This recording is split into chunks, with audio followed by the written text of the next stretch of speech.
Explore with explorer के मोअज़्ज़ज़ दोस्तों, मैं हूं उस्मान शाह काज़मी और आज की इस वीडियो में हम एक्सप्लोर करेंगे कि कज़न मैरिज क्यों नुकसानदेह है। पाकिस्तान समेत जिन ममालिक में ख़ानदानी निज़ाम की जड़ें मजबूत हैं, वहाँ ख़ानदान के अंदर शादियाँ करने का रुझान बहुत ज़्यादा पाया जाता है। DNA टेस्ट और ब्लड टेस्ट के तरीक़ाकार दरियाफ्त होने के बाद तहकीक ने यह साबित कर दिया है कि कज़न मैरिज के नतीजे में पैदा होने वाले बच्चे बेशुमार जिस्मानी और जहनी माजूरियों का शिकार होते हैं। उन बच्चों के पैदाइशी तौर पर अंधे और बहरे होने का ख़दशा भी बहुत ज़्यादा होता है और इसके अलावा थैलीसीमिया, खून और दिल की बीमारियाँ, जिगर के मसाइल और पेचीदा किस्म के जहनी और नफसियाती अर्ज़े लायक होने का ख़तरा भी बहुत ज़्यादा होता है। और इनमें से अक्सर मसाइल लाइलाज भी होते हैं और जिनका इलाज मुमकिन होता है तो उनके अखराजात बहुत ज़्यादा होते हैं जो वालदैन की इस्तिताअत से बाहर होते हैं। दुनिया ने तालीम और शऊर की तरक्की के साथ साथ इस हकीकत और इससे वाबस्ता दुख और तकलीफ़ को समझते हुए इससे इज्तनाब का रास्ता अपनाना शुरू कर दिया है। अमेरिका की 50 में से 25 रियासतों ने मुकम्मल तौर पर कज़न मैरिज की ममानियत की राह अपना रखी है। इसके अलावा साउथ कोरिया, ताइवान, फिलिपाइन, हत्ता कि एथियोपिया जैसे मुल्कों ने भी कज़न मैरिज पर पाबंदी लगा रखी है। लेकिन पाकिस्तान में अब भी 70% शादियाँ कज़न मैरिज के ज़ुमरे में आती हैं, जिसकी बड़ी वजह ज़ात और बरादरी का निज़ाम है।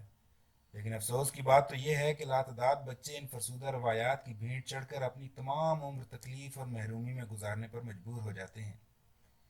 अगर दो थैलेसीमिया माइनर अफराद बेखबरी में आपस में शादी कर लें तो उनके यहाँ पैदा होने वाली औलाद को थैलेसीमिया मेजर हो जाता है। थैलेसीमिया एक ऐसा मर्ज़ है जो तेज़ी से पाकिस्तान में फैल रहा है। तकरीबन हर साल पाकिस्तान में 6000 बच्चे ये मर्ज़ लेकर दुनिया में आते हैं और पाकिस्तान के कई इलाकों में तो बग़ैर तशख़ीस के ही ज़िंदगी की बाजी हार जाते हैं। कज़न मैरिज से मज़ीद क्या नुकसान हो सकते हैं? अगर दो नस्लें बाहम कज़न मैरिज का तसलसल बरकरार रखें तो तीसरी नस्ल पर इसके क्या असरात हो सकते हैं? इसके पीछे कौन से बुनियादी जीनियाती उसूल कार फरमा हैं? इन सवालों का जवाब एक्सप्लोर करने के लिए हमारे स्टूडेंट्स की एक टीम इस्लामाबाद के एक हॉस्पिटल पहुंची। आइए सुनते हैं कि एक्सपर्ट्स इस बारे में क्या कहते हैं। मेरा नाम डॉक्टर फायज़ा, मैं FCPS की ट्रेनिंग कर रही हूँ अभी स्पेशलिटी की और लास्ट ईयर रेजिडेंट हूँ। अभी तक आपने कज़न मैरिजेस के कितने केसेस विटनेस किए हैं? मैंने ऑलमोस्ट 20 से 25 केसेस देखे हैं जो कि कज़न मैरिजेस के साथ और डिजीज़ भी हैं। आपके ख्याल में कॉमनली कौन सी डिजीज़ेस जो हैं वो कज़न मैरिजेस की वजह से इनहेरिट होती हैं? जो भी जेनेटिक डिजीज़ हैं जिसके अंदर जो कि जीन्स की इनहेरिटेंस से जा रही हैं, वो सारी कज़न मैरिजेस की में जब शादी आप करेंगे तो उसके चांसेस बढ़ जाते हैं। जनरल पॉपुलेशन में भी उसका रेट हो सकता है, लेकिन वो बहुत कम है निस्बतन इसके कि अगर वो कज़न मैरिजेस में कंपैरेटिवली शादी की जाए तो ज़्यादा चांस बढ़ जाता है। तो इसमें कौन सी डिजीज़ेस हैं जो आप हाईलाइट करेंगी? जो पर्टिकुलरली मेरी अपनी नज़र से गुजरी हैं वो सबसे ज़्यादा उसमें थैलेसीमिया है, एटोपिक डर्मेटाइटिस है, एस्थमा है, इक्थायोसिस है, न्यूरो